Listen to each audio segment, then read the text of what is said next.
யோசேப்புடைய அப்பாவான யாக்கோபுக்கும் கோவம் வருது. என்ன உனக்கு வந்த கனவோட அர்த்தம் என்ன?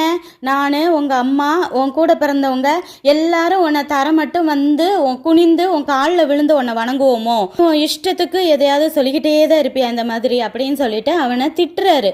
அவரு கூட பாருங்க எவ்வளோ பெரிய தரிசனத்தை பெற்று அதை நிறைவேறி கானானுக்குள்ளே வந்த அவர் கூட யோசேப்போட தரிசனத்தை புரிஞ்சிக்காம திட்டுறாரு. ஆனாலும் அதை மனசுக்குள்ள வச்சுக்கிறாரு. கூட பிறந்தவங்க என்ன செய்றாங்க, அதனால அவர் மேல ரொம்ப பொறாமப்படுறாங்க. யோசேப்போட அண்ணன்மாரெல்லாம் சீகேமில் ஆடு மேய்ச்சிட்டு இருக்காங்க. அப்போ யாக்கோபு வந்து யோசேப்பை கூப்பிட்டு அண்ணன்மாரெலாம் நல்லா இருக்காங்களா விசாரிச்சுட்டு வா அப்படின்னு சொல்லிட்டு அனுப்புகிறாரு.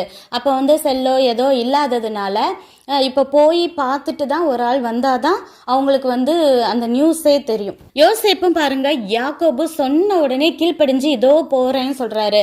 இப்போ இருக்க காலம் மாதிரி கார்லேயோ பைக்லேயோ எதுலேயும் போக முடியாது. மிஞ்சி போனால் ஒரு கழுதையில் போகலாம்.